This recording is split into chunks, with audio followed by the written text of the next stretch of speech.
And we are back for the Season 7 trailer, Unserious Q&A.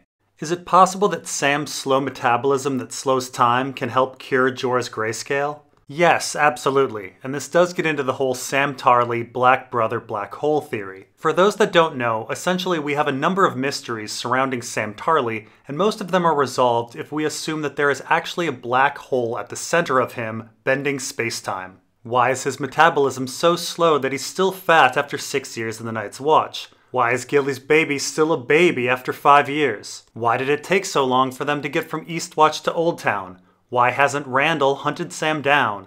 Why do scenes with Sam and Gilly last for fucking eternity? It all makes sense with the introduction of a black hole. So yes, if Jorah does get within close proximity of Sam, it should effectively retard the growth of the grayscale, allowing not only Jorah to survive, but essentially for him to live another 50 years. One sad effect of the black hole, though, is that it spilled over into the real world. George R. R. Martin has said that the one character that he most resembles is Sam, and thus the Winds of Winter will likely not come out this century.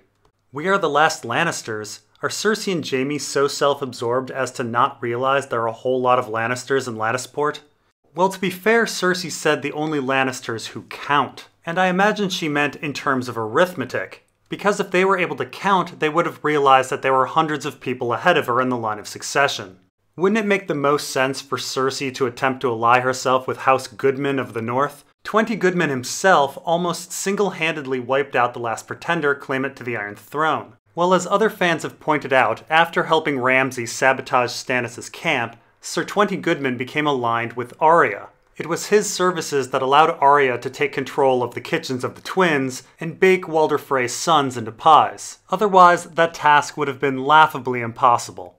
What tactical advantage is there for surfing on horses?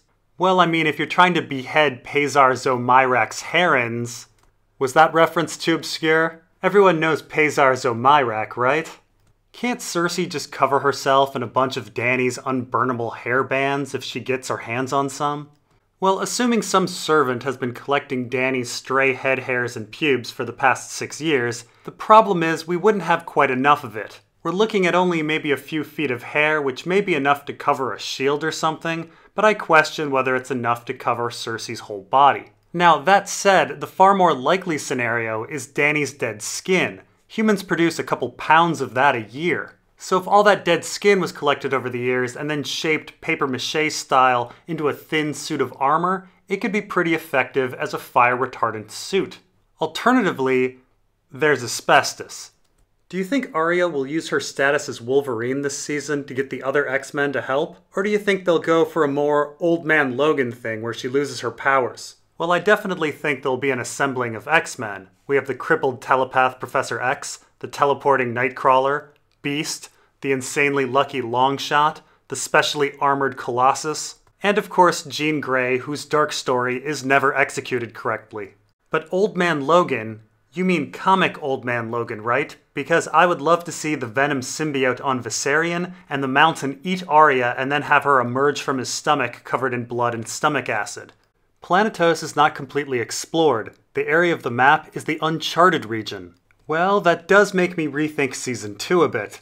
The Stony Shore, the final frontier. These are the voyages of the Ironborn ship Sea Bitch. Its 5-day mission, to harry fishing villages, to seek out and distract House Tallheart, to boldly go where one's father tells one to go while everyone else is attacking Moat Cailin. How many lemons does it take to kill a dragon? One less than Sansa has eaten. I've a feeling that the lemon cake plot is going somewhere.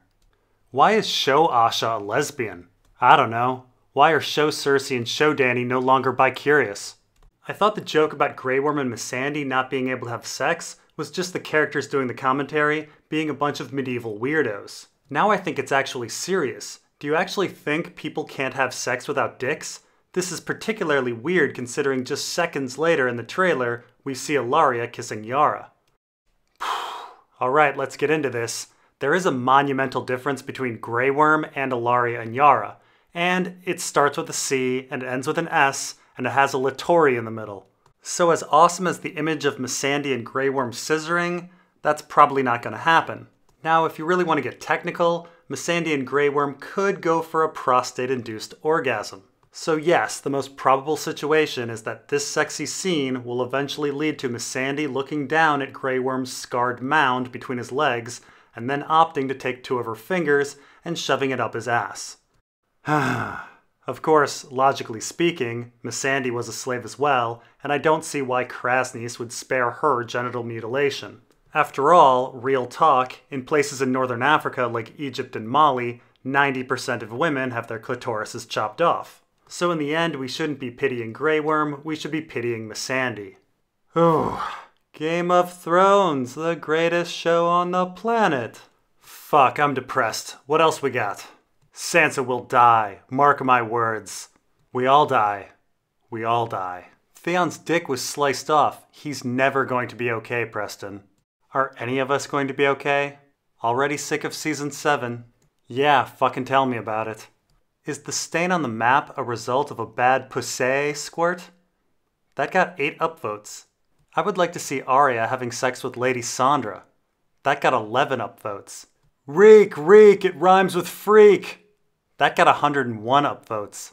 So if Davos and Tyrion meet each other, Davos would be like, "So you're the Lannister that killed my son in the Blackwater Bay with wildfire." And Tyrion would be like, "Fuck." I think you're forgetting that last season we discovered that Tyrion has the ability to Jedi mind trick people into misremembering the past. Like, remember when Tyrion told Dany that getting an army was everything she ever wanted and she totally forgot about learning to rule? Or how about that time when Tyrion convinced Theon that Theon was the one who was mean at Winterfell, when actually Theon recommended a brothel, and in return Tyrion taunted Theon about his dead brothers and being a hostage at Winterfell? Or how about that time he convinced all of Meereen that the dwarf king of the city with a very recognizable facial scar and his fat bald advisor were simply common merchants going for a walk? So no, the more likely scenario is that when the two men meet, Tyrion is going to make Davos apologize for all of his horrible crimes, like sending the Catspaw to kill Bran, convincing Sir Mandon Moore to attack Tyrion, and murdering Shae in cold blood. That Davos, quite the troublemaker. Don't forget that Ninja Brienne also found Stannis in the middle of a fucking battlefield. Her tracking skills are as superb as her cloaking device. Someone should already commission her to find Gendry, Dany's Blood Riders, Tyrion's wit, and the missing Nixon tapes. It could only be a matter of days. It goes without saying that Brienne's tracking skills are absolutely supernatural. She's essentially looking for 3 people in the world, and sure enough, she tracks down Arya, then tracks down Sansa, then tracks down Stannis, and then tracks down Sansa again. Not to mention her stealth ability to bypass Moat Cailin and all of those soldiers in the Battle of Winterfell. That said, there is a logical explanation for all of this, but prepare to have your mind blown. You know how everyone thinks Brienne killed Renly? Well, that's because she did. Brienne is the Shadow Baby. Who would make the most badass Dragon Rider team? Well, I've put a lot of thought into this, and basically the undefeatable Dragon Rider team would be number 1, Salladhor Saan. Of course, Salladhor Saan is Valyrian through and through, and therefore a primo choice to be a Dragon Rider. He has the agility of a pirate, but the stealth of a smuggler. Not to mention, he has a sixth sense for danger.